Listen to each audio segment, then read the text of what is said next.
Hi there. My name is Michelle Nicolo Prentice, and you're listening to Mama's Lullaby podcast, where we celebrate you and your journey to and through motherhood, the good, the hard, and the scary, giving you a place to be nurtured and mothered. You deserve it. Welcome. Hey guys, it's Michelle. Please hit that like button and be sure to subscribe so we can keep you up to date on all the latest podcasts. Yay, we're live. I'm so excited. My name is Michelle Nicolo Prentice, and I'm here with my friend of many years, Becca Stevens, Reverend Becca Stevens. Thank you so much for taking your time. I know you are a busy woman. I don't know anybody busier than you, actually. While you knit your Christmas sweater. I'm so happy to be here. And I'm happy to be here, but I'm also really happy just to thank you for the years that you and your whole family have supported the greatest show ever and all you've done for the communities we support in Botswana and in Ecuador.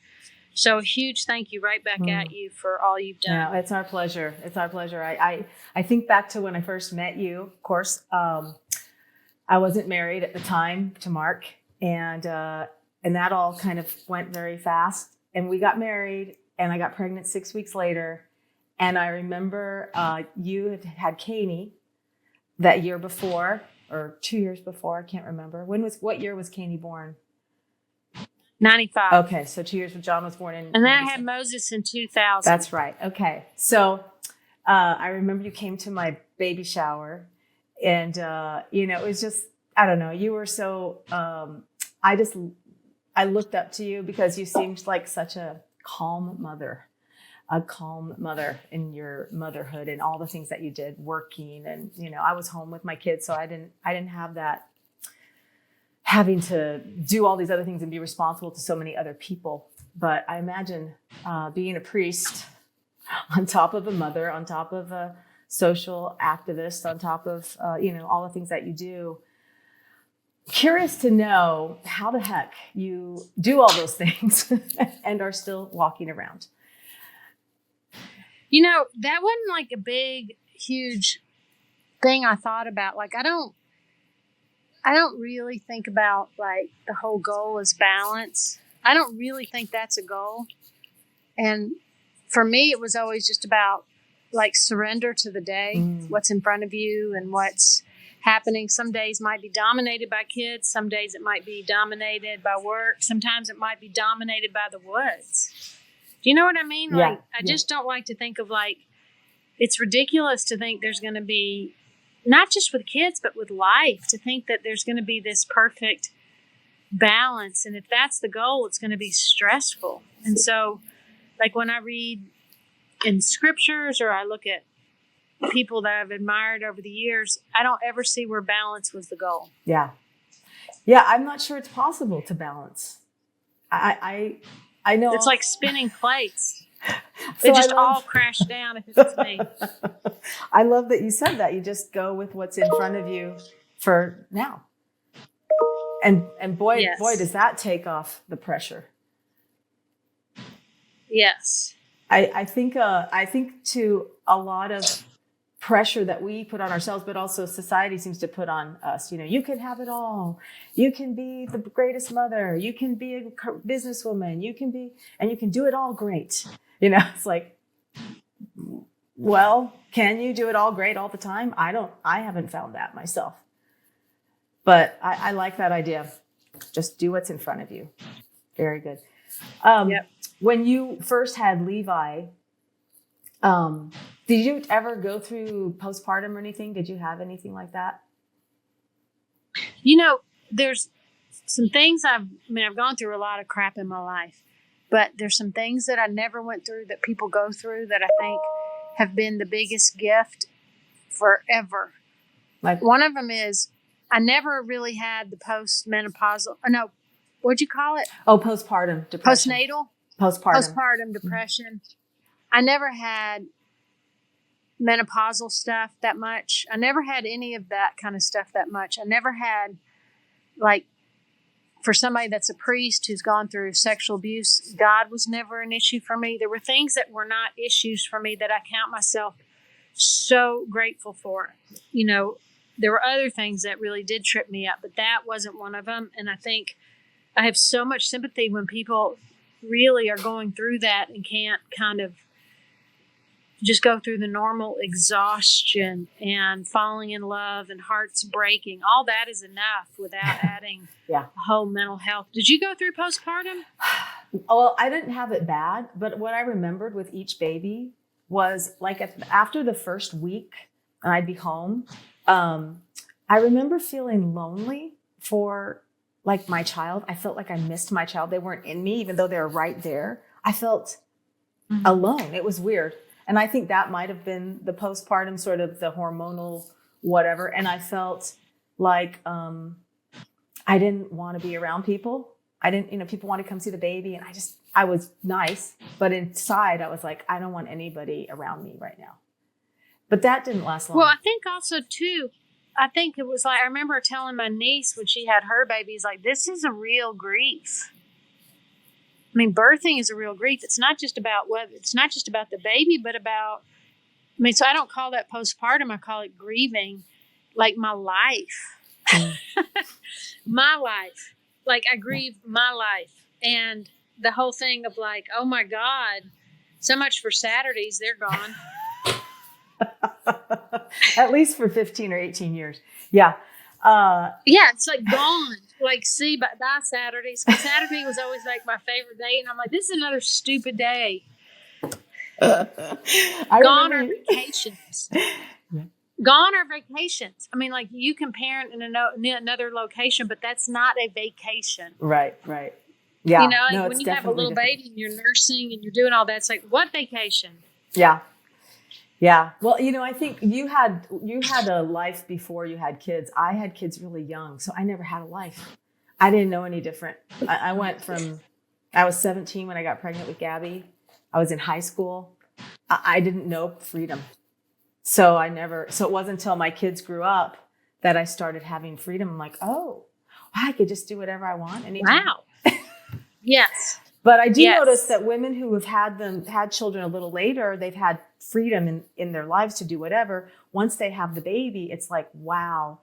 I think the thing I watch with a lot of women is that have waited longer is that you're right. It is a grieving what you used to have. And also the part that makes us crazy sometimes, I think, or I watch them, is that they want to have the exact same life while they have the baby. While they have this new life, they want to keep having their old life. And it's frustrating because they can't have their old life. They're trying to have their old life. And so I just try to say, if you can just accept that your old life is gone right now, you'll get something different back. But for now, you just have to. Hence the grieving. Exactly. And I've never heard it that way, but that's exactly what it is. That's exactly what it is. It's just like, what did I do? Even though you're so in love, but yeah.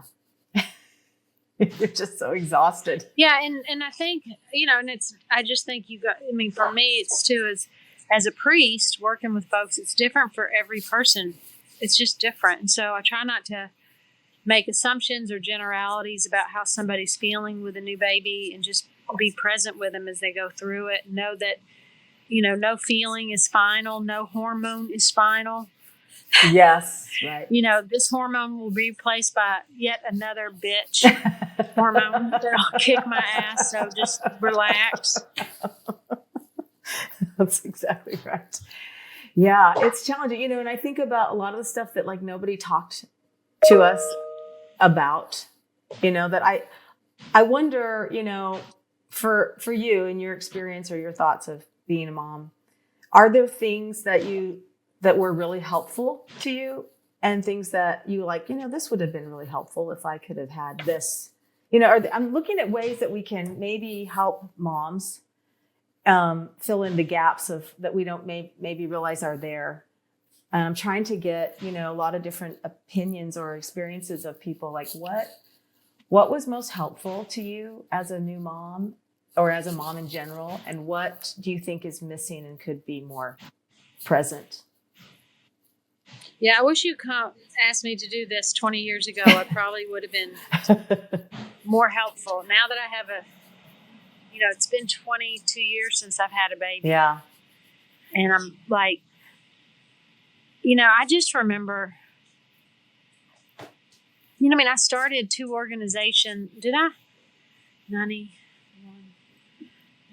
I started an organization almost immediately after I had every baby. It was like a really birthing rich time. Yeah. And for me, it wasn't a time to necessarily just pull back from everything, but everything felt like it was time to birth a lot of things. And I've cared and nurtured for those things, babies and programs and organizations, for decades. Yeah. And I was really lucky that I was married. My spouse, Marcus Hummon, he was so beautiful about that journey for me of birthing more than children. Mm-hmm. And I think the best thing, I don't know if it's advice, but just remember, it's, again, like there's not balance. There's not 50-50. Everybody's doing 100%. Everybody's doing as best they can.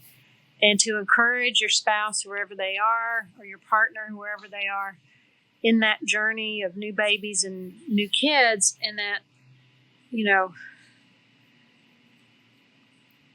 it's a powerful time.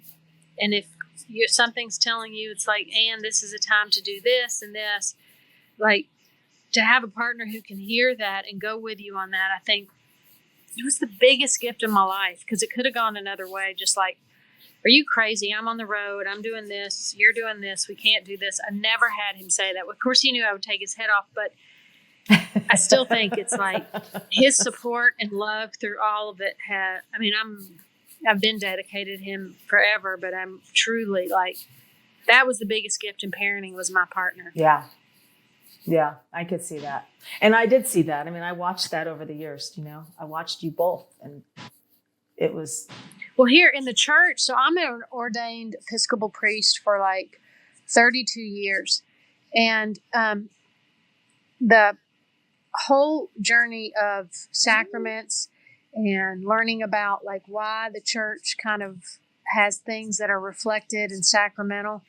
I always thought it was interesting that marriage was sacramental, but parenting wasn't. In other words, it's seen as a sacrament, the marriage, but not your idea of parenting. And I was like, oh my gosh, it's this idea of we choose these vows. Parenting is like this commitment when you come together.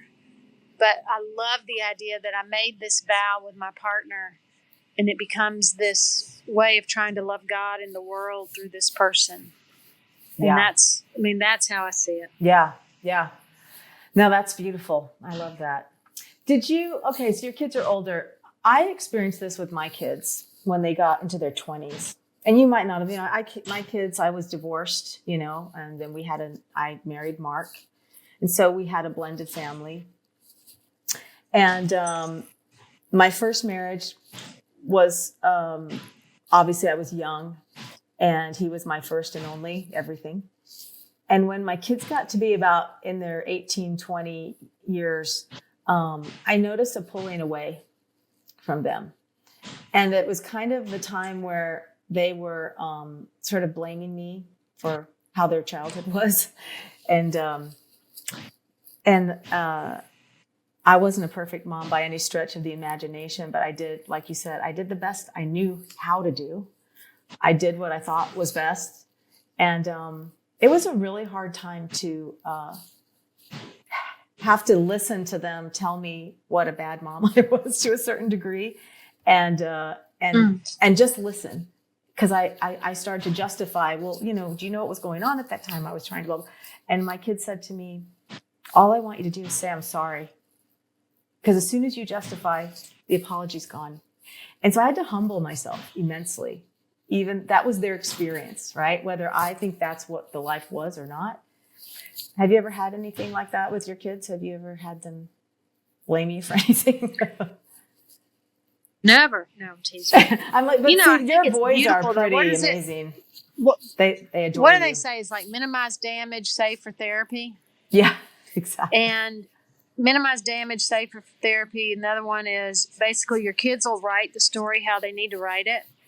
So if your kids need you, for example, if your kid in your kid's story need you to be the mother that was always there. Even if you weren't at some game, they'll write you into that game in their memory. Mm-hmm. If you were the one that was never there, even if you showed up for some games, they'll erase you from them.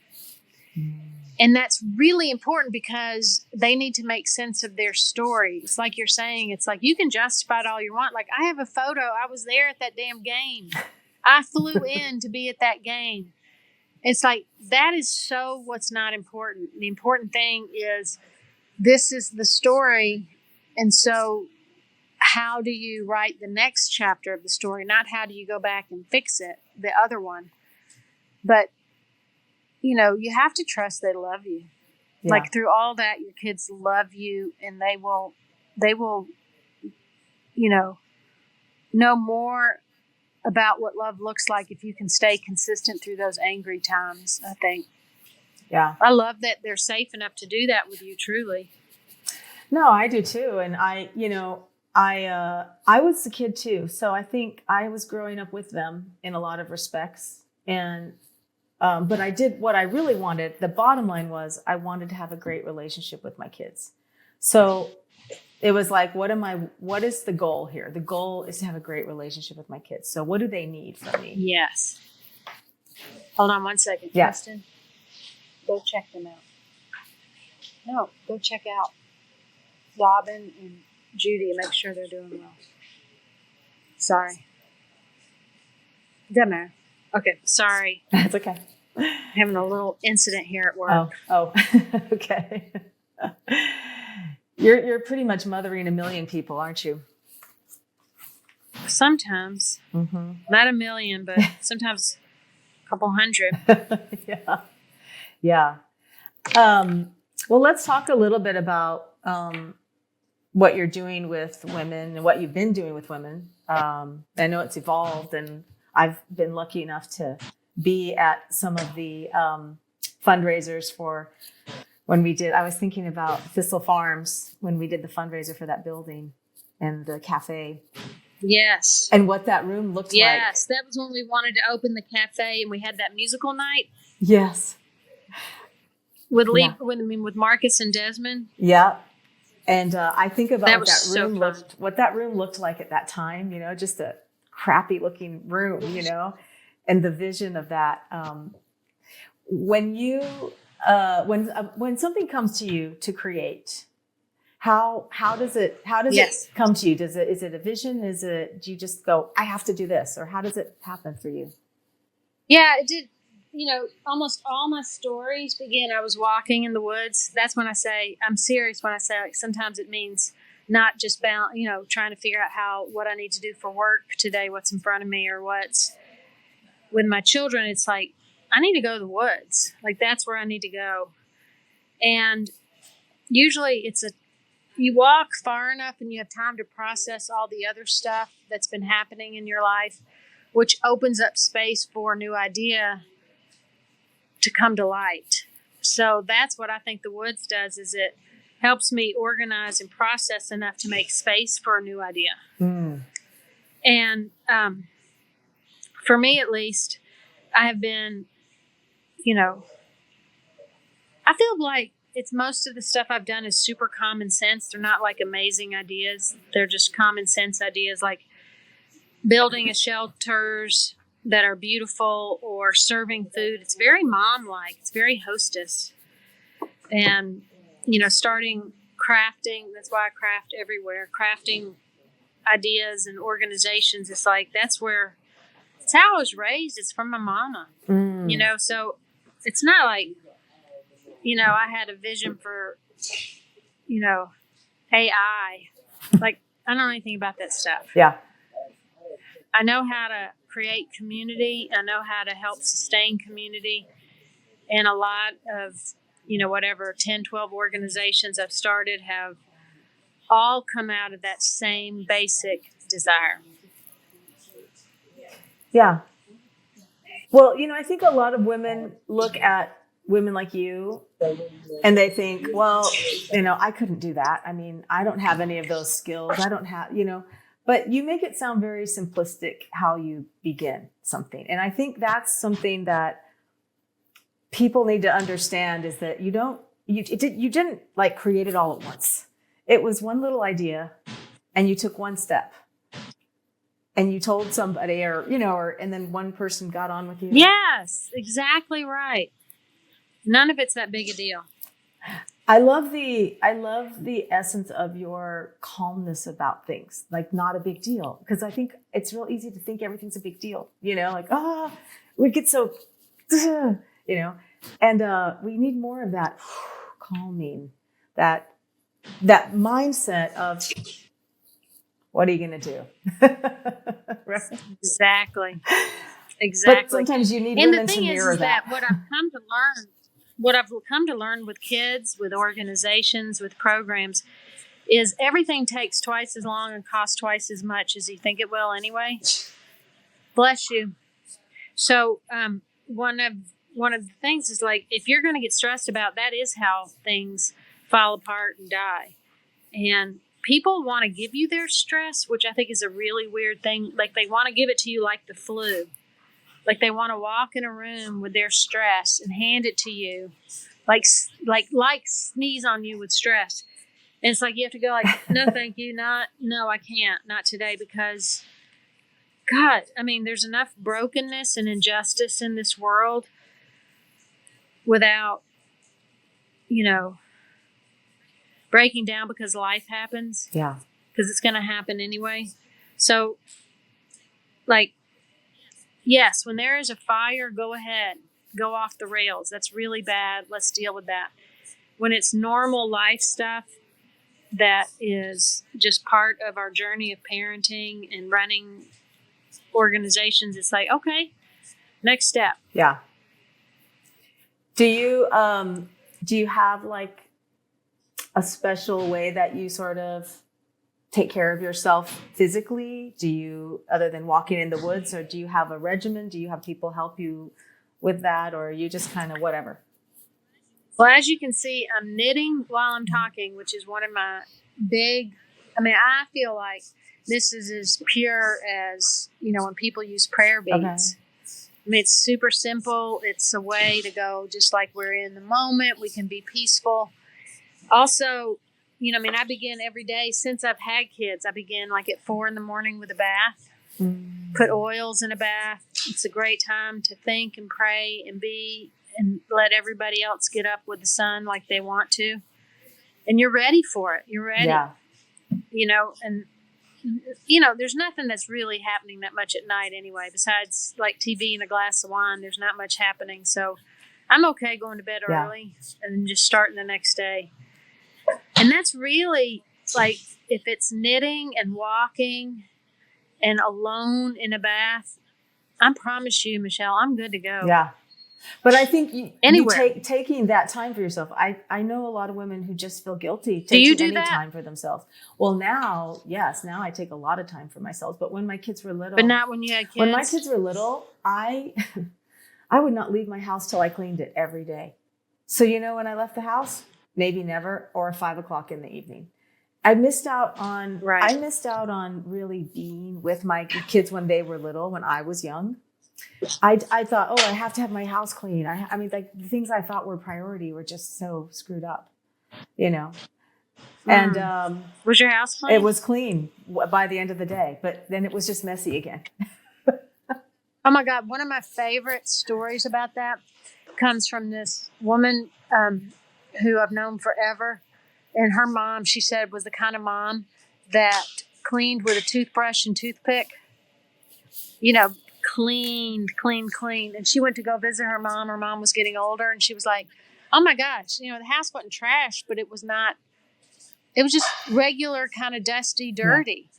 And she goes, Mom, what's going on? She goes, it just dawned on me that eventually I'm going to lay under 6 feet of dirt, so I might as well get used to it. That's awesome. Well, like, what am I fighting? I'm going to be laying under this stuff. It is so true. I don't know if you've had a chance to listen to any of the lullabies that I co-wrote with all of these amazing writers, but one of them is called Permission. I wrote it with Victoria Shaw, and it's about basically, giving yourself permission to not clean your house if people come over, and don't feel bad if your house is a mess, But It's a my house. mom is very fastidious. Her house is very tidy, always. My grandmother was the opposite. So I think because my grandmother was very cluttery and messy and dirty, my mom went the opposite way. And so then I kind of went in the middle. I'm not like fastidious. And now that I have no kids in the house, I'm like, God, I haven't even freaking cleaned.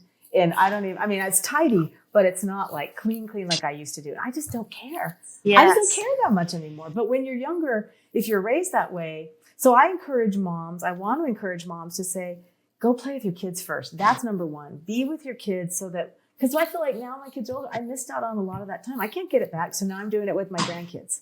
Now I'm really focused with my grandkids, which I can't wait for you to have grandkids. You're going to love it so much. It's the best. It really is the best. I can't and wait. They love you so much. Like, you can do no wrong. It's just the greatest. It's like, see, your daughter thinks I'm amazing. See, I am. Do they get along with each other? Oh, the they grandkids? love each other. They're best friends. They're so cute together. Diego, Matthew's little boy, because they're 1 month apart. Diego will see Mila. He calls her Miwa, and she calls him Dogo. And so he runs up to her, Miwa, and she's like, Dogo, and they hug and they run and hold hands. Oh, it's just like, oh, your heart could just explode. It's so sweet. Yeah, they're precious. Are they getting ready for round 2 now? I don't think Matt and Jenna are going to do round 2. She had a very difficult birth. And also she went into labor into the hospital on the day of the shutdown. So every traumatic thing that could possibly happen. And then she got preeclampsia and they didn't catch it. She went through so much. So no, she's like, no, not on purpose. And she's a brilliant young woman. Brilliant. She is, and beautiful. And a great mom. They're Matt and Jenna. Well, both the kids are incredible parents. Matt and Jenna are such good parents. I'm so proud of them, and they're very equal in how they take care of him. I'm very proud of Matt for being the husband and dad that he has become, and both of them. And I'm just very proud of them. They're very, very good parents, and very, Gabby and Tony are great parents too. They're just totally different parent styles. Gabby and Tony they don't have a bedtime necessarily. Jen and Matt have, they're very scheduled. Gabby and Tony are not. And I didn't know a schedule. I didn't know how to have a schedule. My kids fell asleep. It was like my husband would come home from work because he was a musician, and he'd say, it's like somebody just unplugged you, and wherever you were, you just fell to the ground. Because like Matt might have been asleep on the stairs. Gabby's asleep on the floor. I'm asleep on the couch. I mean, I didn't have any schedule. I didn't like schedules, and I'm still kind of that way. But once they got to school, then I started with the schedule, sort of. But I do remember, like, my kids, I remember being exhausted a lot, like so exhausted, like that kind where you lay down on the bed and you think, if there's a fire, I probably will just have to die because I literally cannot get up. That tired. I don't know if you've ever been that exhausted, but I have that a lot. And the prayer being, could everybody one night wake up in the same bed they started in? Can we just all stay in the same bed one night? Like, it was like 5 people, in the house, and no one was in the same bed by the end of the night. Did they sleep with you? When they were little. Did they sleep with you? They just, everybody, like, one would come in our bed, then maybe I would leave and go to another bed, and then another one would come in and Marcus would go. I don't know. It was like shuffle beds. Oh my God. I sleep so deep that I literally would just pass out. And so sometimes, God knows what they were doing. I would be asleep and Gabby would be down the street asking for 3 cups of sugar so she could make cookies at 7 a.m, and I did have a neighbor come and say, do you know your daughter came over at 7 a.m. asking for 3 cups of sugar? And I was like, I did not know. No, I was asleep and I'm so sorry. No, did not know. I mean, thank God she didn't get abducted. I mean, or she'd have, she would do, this is when she's like 5. She would do garage sales, 5 or 6. And she'd sell my stuff at 5 a.m. I'd be in bed. And she's like, look how much money I made. I'm like, what are you doing? Yeah, I'm selling some. Oh my gosh. And I'm going, what are you selling? What? She goes, well, just stuff we don't need. I don't know what she sold, but she always was making money. Yeah. So Good for her. So there I was. And Good that's for when their dad wasn't living with me anymore. So, I mean. That's why she owns a business. She's very entrepreneurial. Yes, she is. She really is. And yeah, and Maddie was just, the sweetest little boy. Oh my God, he was just sweet. And she just, talked him into doing whatever she wanted him to do until he got old enough to say no. And then she's like, I can't control him anymore. And I'm so mad about it, so it's just, it was fun. But yeah, raising children that are very, what's the word? Just very individualized. They're not afraid to do things. They want to do things on their own. But like there would be times where I would get a call from school. I'd take a nap. I'd be so tired. I just have to take a nap. But like an idiot, I didn't set my alarm. So I just fell asleep. And then about 4:00, the school would call the house phone because there was no cell phones in those days. And they'd say, are you coming to get your children? I'm like, oh my God, I'm so sorry. And I just drive over there half asleep and pick my poor children up that were sitting there by themselves for, an hour. And so that's Wow, the kind of that's trauma hard. my poor children had to do. So in that respect, Yeah, everybody's got those stories, I remember one of our legendary stories in my family was we were coming home from a friend's house, and my mom was a single mom with 5 kids. Your mom was amazing. And we got to the house, and again, there was no cell phones back then or anything. We got to the house, and everybody got out of the car, and we traveled like 30 minutes, like wherever we were. She got everybody out of the car, and she's like, 1, 2, 3, 4. Damn it, I left one.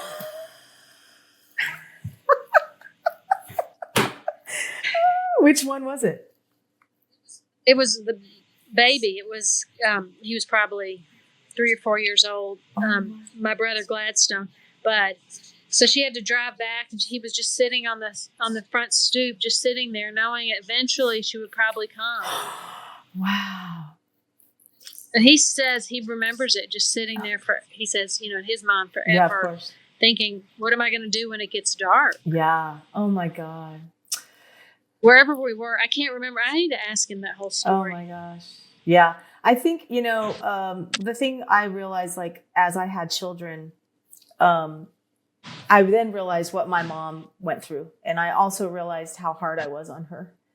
And I'll tell you who you need to talk to. Come here, Kanisha. Come here.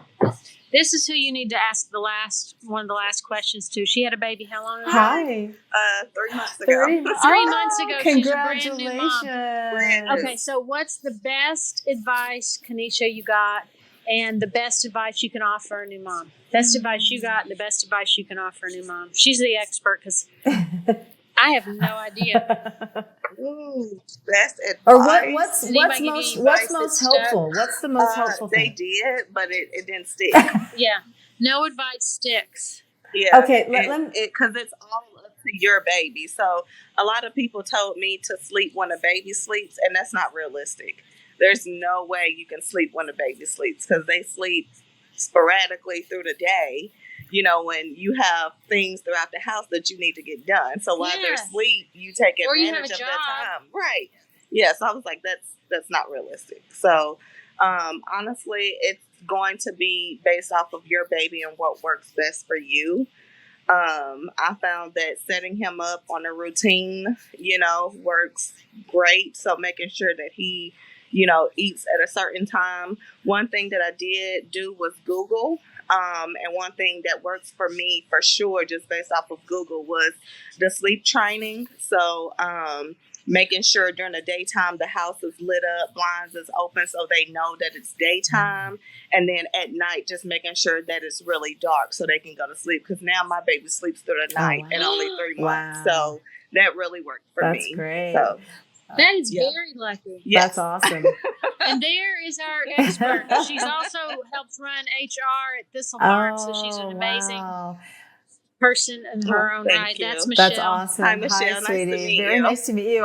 She has a whole album. Your whole album is called It's called Lullabies. Mama's Lullaby. Yeah, I'll make sure you get a copy of them. They're I wanted to write songs for moms that would soothe, relax, and calm them down.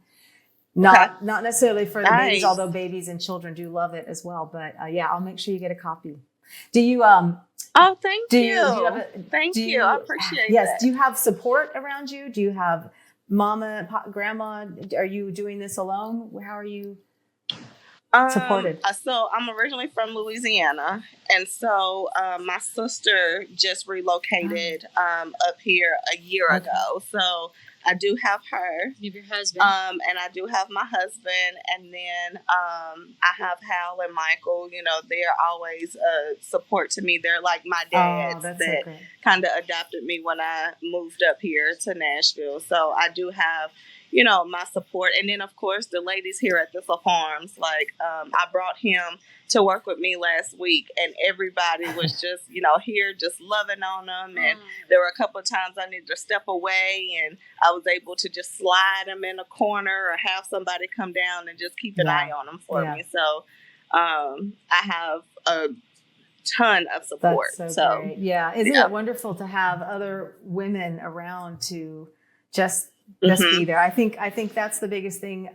If we could do anything, let's do that for each other as much as possible, because boy, it sure is needed. Yeah, agreed. Yeah, awesome. So is that your last baby? First and last. First and last. First and last. There you go. You heard it here first. First and last. No more. Well, I'm glad you got one. No more, because my labor was really bad. Having him was terrifying. I was in labor for 2 days, and I only dilated to 4 centimeters. And they did everything possible to my body to try to get me to dilate. And he just what's that called? Pitocin? Yeah, Pitocin. Pitocin, yes. I had a lot of that. And then 2 epidurals. Like, it was really brutal. And they ended up having to do a C-section on me. I'm so sorry. It was rough. Yeah. So no honey, more. That is I understand. I had 3 C-sections. I totally get it. It's oh wow. Yeah, the first one. Okay, so you understand. First one was breech, so I was like, no, I'm not going to attempt to deliver breech. Second one, I went through like you, 48 hours of labor, pushing, all that stuff. I thought, we're going to have the baby anytime. And all of a sudden, they went. The doctor's eyes did this, and I was like, oh no, what's happening? And they like, get her into ER stat, emergency C-section. I was like, what? Yeah, that was crazy. Wow. So the third one, I'm like, just do a C-section. I'm not even going to attempt. Yeah. So I understand. Well, congratulations on your baby, and I just hope that you have the most amazing experience in the world. Thank you. Thank you so much. Thank you. Appreciate Bye-bye. it. And we have about 5 minutes left. I'm going to ask one more resident expert here at Thistle Farm. Kristen, can you come over here for a second? We're asking, was there any advice that was helpful to you that you were given as a new mom? And is there anything you would say to anybody else? Kristen. Hi, Kristen. Works here also at Thistle Farms. We work together every day. She organizes all the national events and runs the outreach. Fantastic. Yeah, we were texting outreach together. I think you and I were texting yesterday. We're friends. Yes. So I'm going to second what Kenesha said about the sleep training, because it changed my life when Taylor, my youngest, she's 8 now, but when she has 3 girls. Her youngest is Taylor, who's 8 years old. Okay. Yes.